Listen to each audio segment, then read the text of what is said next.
Okay, so today we're going to talk about visual literacy. But before we do, I just want to say one thing regarding forms. Well, by now, you should all have created a form, either individually or in groups. But as I said, I suggested you do it individually so as to get the practice with it, since it's a very, very useful tool that all of you will be happy to use in the future, most probably. Regarding forms, I will also share some examples I gave in the last session upon some students' request. So I will prepare a separate video for that soon. Images. Why talk about visual literacy? Visual literacy is a very broad topic, and today we are going to focus on images and videos. Now take a look at these two quotes, read them quietly. I will go through the slides. You can stop the recording every time you need more time to watch each slide, to watch the slide. That's the one of the affordances of the use of videos this way and not in class with all the group. When you get videos in a form, or when you get videos in a recording sent to you, you can stop the video and spend more time on the slide that interests you, or that you need more time in order to grasp the idea presented in it.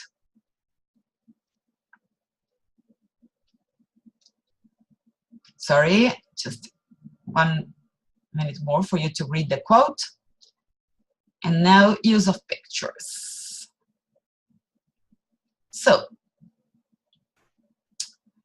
one of the things that I sometimes do at the beginning of the year when I continue teaching the same class is ask them, tell students to share a picture and use an adjective to describe it. This is something that my students from the 10th and 11th grade did a few years ago in preparation for descriptive writing. So rather than give them a list of adjectives for them to learn before I teach paragraph writing, descriptive paragraph writing, I say, okay, share pictures from your holidays and find a suitable word, especially words that have been learned in class. Okay, for example, tranquil is a word that had been used, that had been learned in a story. So the student used it here. Now, this is something that I have already shown you. When using Padlet boards, have them add pictures. This adds, if the activity that you're doing is a suitable one, of course. Okay, so the use of authentic material makes the learning more meaningful. Rather than just telling about it, you tell about it and also show what you lived.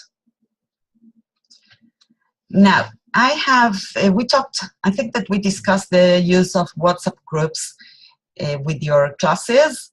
In general, I'm not very much in favor of them. This depends on the group. I have a very small group at the virtual high school, so I do make use of a WhatsApp group, especially for authentic learning. So students, after teaching tenses, since they find it very difficult, I make them upload pictures that illustrate the use of the tense I have been teaching. For example, in this case, the past perfect, this picture was uploaded by one of my students. And they, of course, they have to add a sentence and use the tenses in the correct form. This is also something that I do with my students in order to have them build vocabulary rather than give them myself a list of words with a translation or have them translate What I do is I make them be aware of the fact that the translation is never enough. Okay, so I create a Google Doc. and I have them choose a word that they want to learn. So they get a list of new words, and they each have to choose a word they want to learn. They take ownership of that word, and they will remember it. Believe me, they will remember this one a lot better. So they need to find the definition, give an example, translation, find a picture, a suitable picture, and then add their name. Take a look at the beautiful pictures that they have found on Pinterest. If you're not familiar with it, look it up. It's a very, very useful resource which has been mentioned in class. I remember that Or Chacham also said he uses it. There's a very useful resource from the New York Times Learning Network.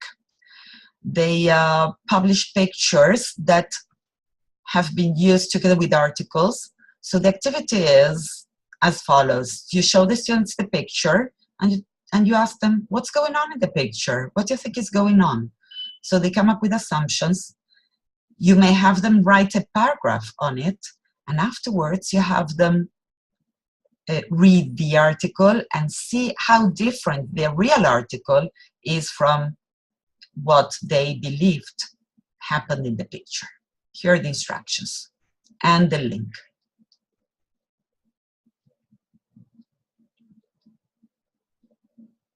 Take a look at the second question. What do you see that makes you say that? What more can you find? So you have them make use of visual clues to make meaning out of the picture. Where can you find pictures? A very important issue to mention is that you need to give credit to the people who have published pictures, who own the pictures. There are copyrights that need to be respected. So on Pinterest, you have pictures that can be used without any problem. On Google Images, you need to be careful. Then there are the writing prompts from New York Times, which is perfect. And here are some resources that can be used since they have what is called Creative Commons. Creative Commons are pictures that can be used. Okay, there are no problems with the copyrights. So you can find pictures on ELT Pics, Photos for Class, and then you can, I suggest you also explore education GIFs, which is a different type of visual stimuli that can be used for your students. So this is as far as, as far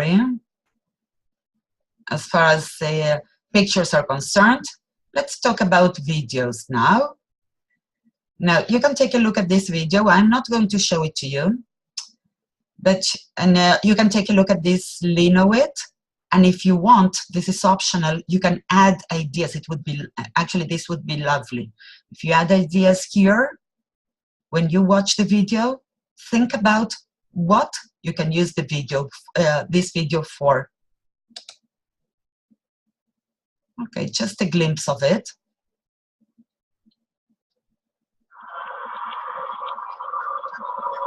Every year, YouTube comes up with the best images from the year.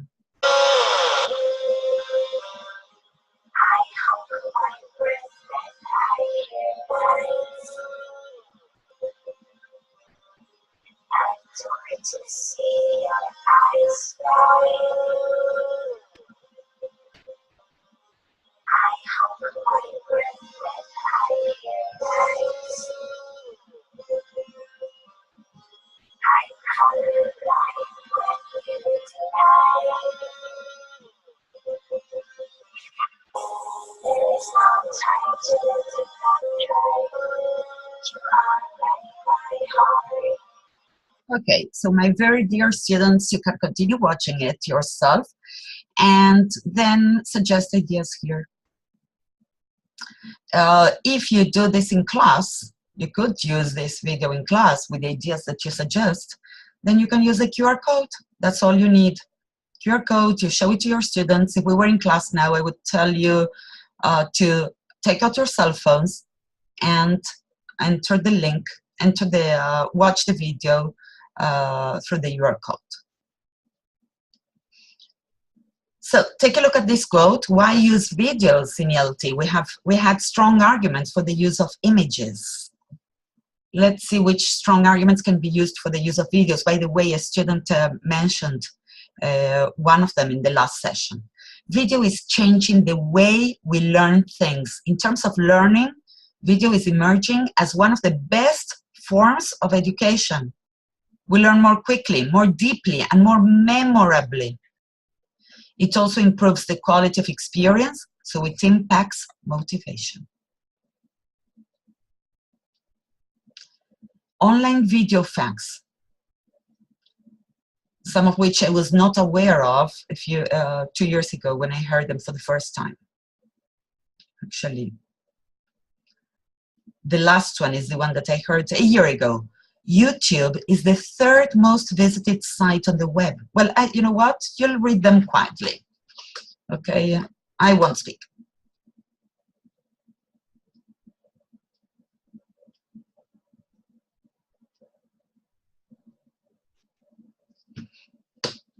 I think these sentences here speak for themselves. Ideas, that's what you want, right?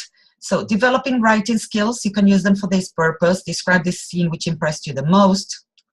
Okay, again, as I said before, I will not speak as I show you these pictures. Just take a look.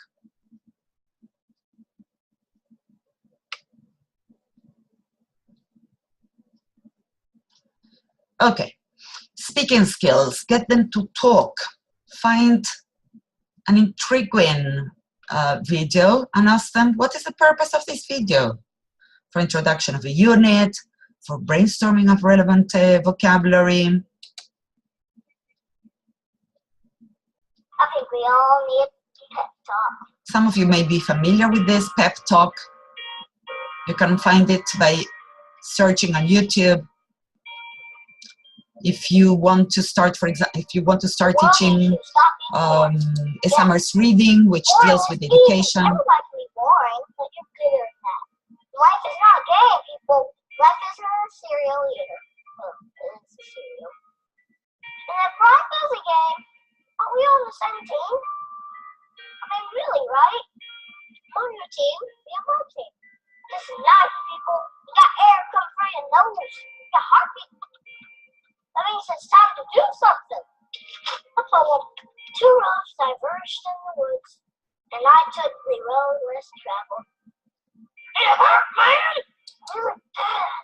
Rocks, thorns. Okay, this could also be used before teaching the road not taken. Okay, talking about difficulties, about motivation. You can use this and also combine it with brainstorming on words. What words come to your mind when you watch this, and use Answer Garden or use Google Forms and then see their answers. Next. For active listening, this is very important. Do not use a video just because. Do not use it just to show them the video and that's it. Okay? Show the video and have them do something with it, either with a pre-watching activity, a while-watching activity, or a post-watching activity. Have them engage in active learning, and in this case, active listening and watching. So I used to have my students watch videos every 2 weeks. And I once assigned this video to them, Eminem's Road to Stardom. I do recommend it to you. It lasts only 13 minutes. Okay, so short assignments, find short videos and tell them the following. Watch the video and jot down 5 things which you remember the most, impressed you, or you learned from this video. This would be done at home. Then they would come to the lesson and we would discuss the things that they remember the most, impressed them, or learned. Once in class, after having discussed the video, these ideas that they jotted down, they would fill in sentences with a suitable word. We would work on the vocabulary that they've learned from the video. So they would be given the link to a form, and they would fill in sentences, 10 sentences. And then I would have them practice vocabulary further on and have them make examples of their own with any of the words in the exercises that they did. Just watch a little bit of this video. It's really very good video. It's from 60 Minutes. Anderson Cooper on assignment for 60 Minutes. His real name is Marshall Mathers, but you probably know him as Eminem. He's the biggest selling artist of the past decade, earning 13 Grammys, 1 Oscar, and mountains of criticism for lyrics that are as profane as they are poetic. Whether you're a fan of rap or not, Eminem's life story is an extraordinary tale of success against all odds, a story he rarely talks about, and one we first told you about last October. Back then, we met up with Eminem in his hometown, Detroit, in order to find out. Okay, let's listen to him talk a little bit, and then we'll. A boxer. Well, he's singing here, not talking actually. A fighter trying to win through the crowd one simple thing: where he came from. Not just a broken home, but a series of them, raised by a. Okay, you can get the idea. Now, I suggest that if you show videos of this sort, you you change the settings so as to add captions to it. We'll talk about captions now. The importance of having captions, subtitles when watching videos for students. Students who watch captioned videos to learn a foreign language have shown improvement in reading and listening comprehension, word recognition, decoding skills, motivation, and vocabulary acquisition. So there's a lot of research proving this. Take a look at this. The use of multimedia to teach a foreign language, now we're talking about multimedia in general, can help motivate students and remove some of the anxiety of not knowing the language. Students consistently report increased engagement and enjoyment of captioned media over other options. Captioned media also may have an effect on students' non-academic skills, such as time on task, motivation, and behavior, class management, as they find classroom reading activities to be more enjoyable. They can focus on the activity better. Now, here's another idea. You can do, you know that we need to prepare our students for the listening comprehension exercise in the background exam. Why not do it with a video? Have them watch a video and fill in a form with questions like the ones they would have in the background exam. Have them discuss the video. This is a very, very, well, sorry, not this. This is a very well-known speech, which I also recommend you to watch with your students. Okay, sorry, coming back in a minute.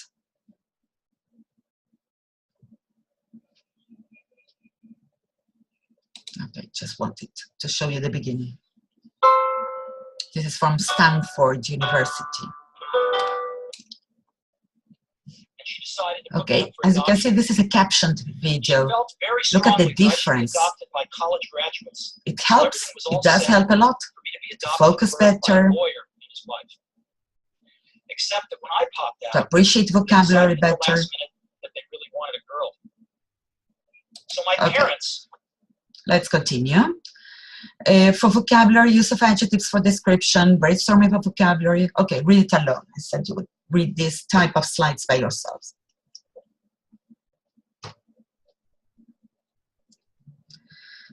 Flipped classroom. We said that the flipped classroom model, according to the flipped classroom model, which was initiated by Salman Khan, students watch a video at home rather than have the teacher lecture on a topic in class. They watch the theory, what it's all about, what the topic is all about at home, and then work on critical thinking skills in class. Take a look at these ideas. When teaching the hot, higher order thinking skill in high school, problem solving, students watch the video that explains this very clearly, and just jot down the steps that are recommended on the video. Then they come to class, ready for the lesson. This is discussed in class. And then you may have prepared a presentation, a collaborative presentation, with slides to be picked by students, slides that present a different problem in each of them. Students pick one and discuss the steps for solving a specific problem in groups. Collaboration, right? Collaboration, critical thinking skills. Remember the 4 C's of education? And eventually, once they finish this, presented it in class, orally, presentation skills, communication skills, they complete a form to check for understanding. You have them leave the lesson after they have completed, they have got their exit ticket. Where can you find videos? Take a look.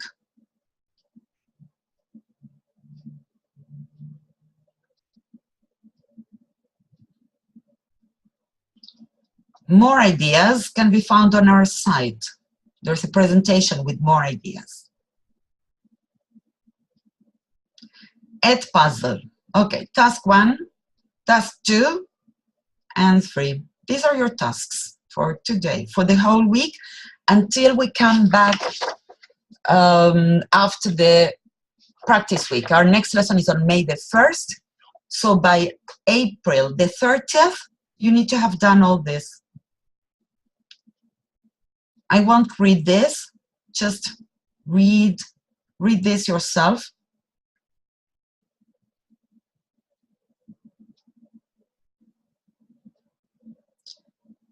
Okay, just a clarification. Task 1 is just for you to get familiar with Edpuzzle. That's all. That's all. It doesn't require much on your behalf. Just just follow the steps here and watch the video and answer only 2 questions. That's all. I want you to get a taste of what Edpuzzle is all about. Then you can choose either to create an activity with Edpuzzle or to create a meaningful activity, as I have shown you. Okay? Create a meaningful activity with a video for a lesson.